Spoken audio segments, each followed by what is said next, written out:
Hey, hey, hey! Wie ihr es vielleicht an meinem Aufzug erkennen könnt, machen wir heute eine Reise in die Vergangenheit und schauen, was für Skincare ich in meiner Teenie-Zeit verwendet habe. Genau deshalb habe ich mich heute so geschminkt. Ich bin 89 geboren und das war der Look, den man damals so getragen hat. Ich bin auch immer wieder hin und her geswitcht zwischen diesem eher grungy Make-up und ja, so ein bisschen Britney Spears mäßig.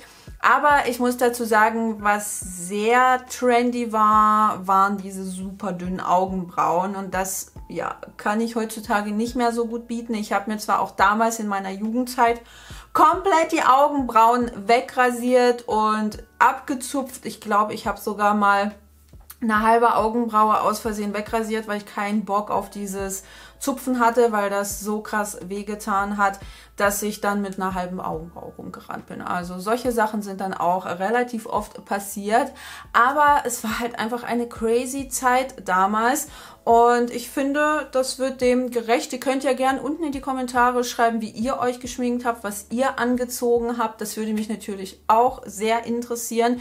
Wir hatten natürlich auch super viele Leute in der Klasse, die konnten es sich leisten, ihre Augenbrauen professionell zupfen zu lassen und dann sah das eben dementsprechend gut aus, aber ich habe mir meine Tipps aus der Bravo geholt. Auch meine Skincare-Tipps habe ich mir damals aus der Bravo geholt und wenn ich das so rückblickend verinnerliche, war das definitiv keine gute Idee. Ich habe keine Ahnung, wie das heutzutage ist, ob die sich da ein bisschen angepasst haben.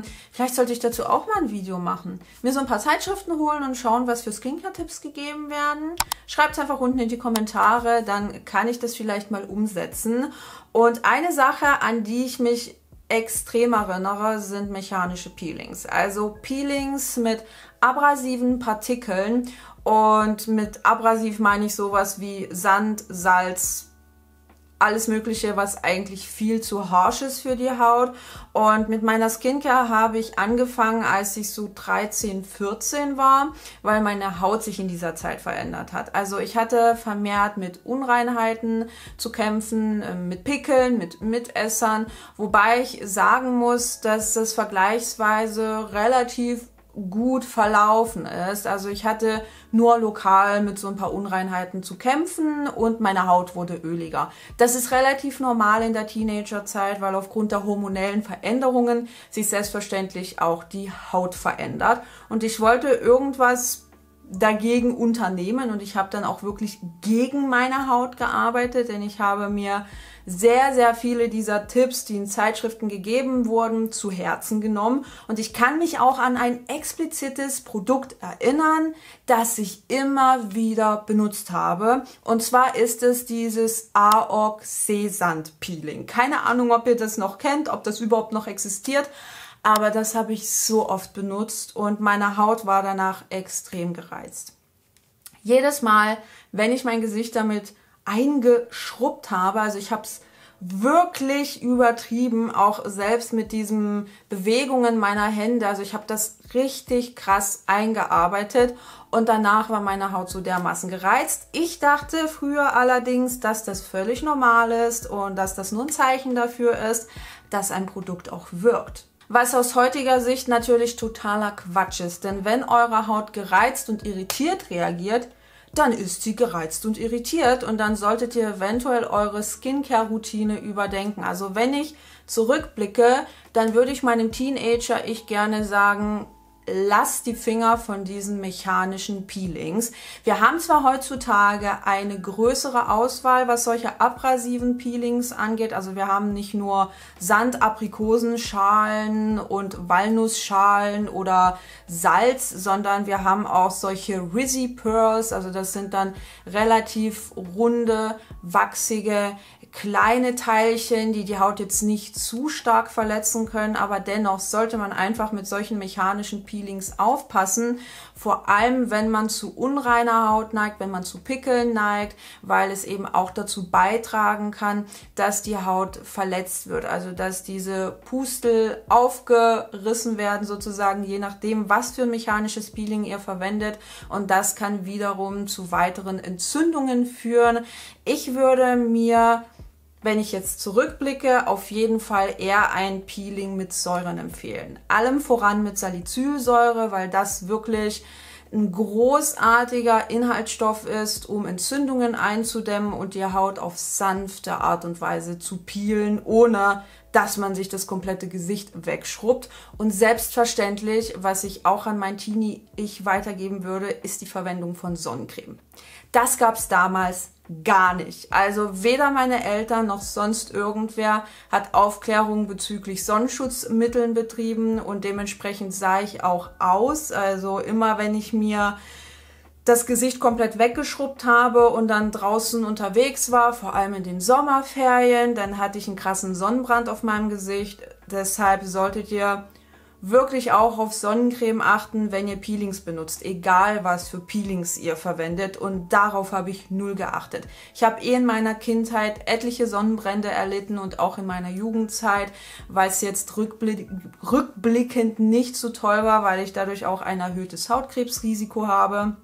Das ist definitiv ein Tipp, den ich an mein Teenie-Ich weitergeben würde, wenn ich könnte. Was ich als Teenie außer regelmäßig verwendet habe, ist Seife, und zwar nicht irgendeine Seife, sondern Kernseife. Also diese Seife, die ihr im Block in der Drogerie bekommt, wo mehrere Stück enthalten sind. Und damit habe ich mir fast jeden Tag das Gesicht gereinigt, und auch diesen Tipp habe ich mir in einer Zeitschrift besorgt. Wobei ich dazu sagen muss, dass ich damals schon Zweifel an meiner Skincare-Routine hegte, aber es war einfach niemand da, der mich dahingehend aufklären konnte und der mir sagen konnte, Shenya, Seife ist keine gute Idee, hol dir lieber ein mildes Reinigungsgel.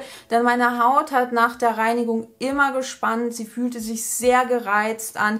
Und ja, an den Unreinheiten ist auch nicht sonderlich viel passiert. Sie sind auch teilweise schlimmer geworden. Deshalb würde ich euch mit auf den Weg geben, falls ihr in eurer Teenagerzeit euch gerade befindet, bitte benutzt keine Seife zur Reinigung eurer Haut, denn Seife enthält nicht nur harsche Tenside, sondern reagiert in wässriger Lösung alkalisch, und das passt zu unserer eher sauren Haut nicht unbedingt. Das kann auf Dauer eure normale Schutzfunktion, also die normale Schutzfunktion der Haut beeinträchtigen, was natürlich den Weg frei macht für potenziell schädliche bzw. problematische Mikroorganismen.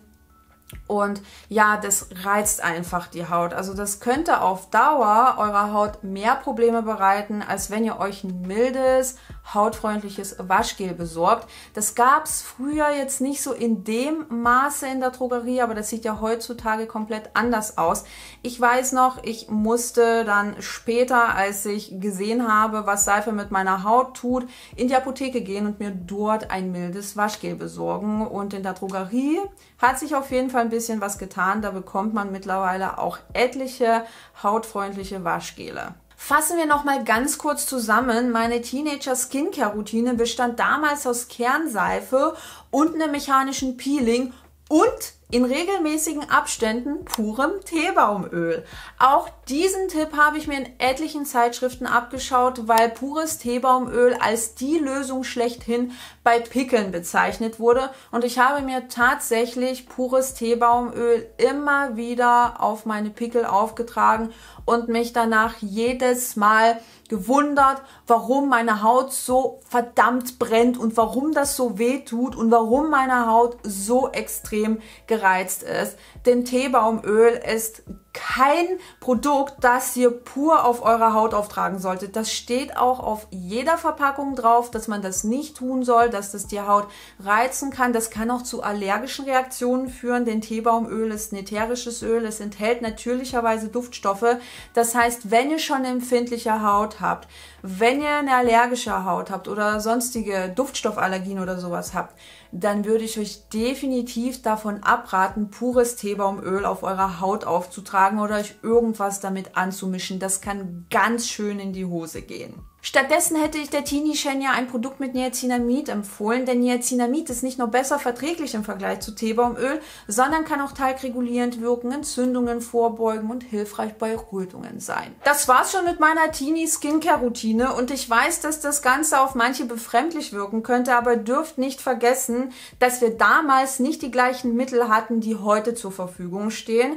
Ich meine, Social Media hat kaum existiert, beziehungsweise war noch nicht so hyped. Unsere Handys waren auch noch nicht so in dem Maße internetfähig, wie sie es heute sind. Es gab kaum Hautpflegeblogs und wenn man ins Internet wollte, dann hat das Ganze ewig gedauert. Ich möchte nur an das tolle Modemgeräusch erinnern, was wahrscheinlich jede Person kennt. Also dieses ja, und dann konntest du halt mal 15 Minuten im Internet surfen, weil ansonsten deine Daten verbraucht waren und man dann ordentlich drauf zahlen konnte. Und es existierten auch noch nicht in dem Maße irgendwelche Hautpflegeblogs. Von daher, wir haben uns der Mittel bedient, die da waren und die waren jetzt nicht ganz so herausragend. Auch die Auswahl in den Drogerien, in den Online-Shops, in den Apotheken und in den Parfümerien, was Hautpflege angeht, war dürftig. Deshalb bin ich umso glücklicher, dass ich mir in all den Jahren so viel Wissen aneignen konnte, dass ich mit euch teilen konnte. Und zwar nicht nur hier auf meinem YouTube-Kanal, sondern auch auf meinem Blog und meinen anderen Social-Media-Kanälen und mittlerweile auch in einem Buch. Ich habe eine Ausbildung zur Drogistin gemacht, habe jahrelang in dem Beruf praktiziert und etliche Hautpflegeberatungen durchgeführt. Und das hat sich so viel getan. Und ich denke, dass es auch wichtig ist, dass wir hier weiter darüber aufklären, dass wir den Weg ebnen für möglichst vielfältige Informationen, damit einfach auch jeder Mensch etwas für sich daraus ziehen kann.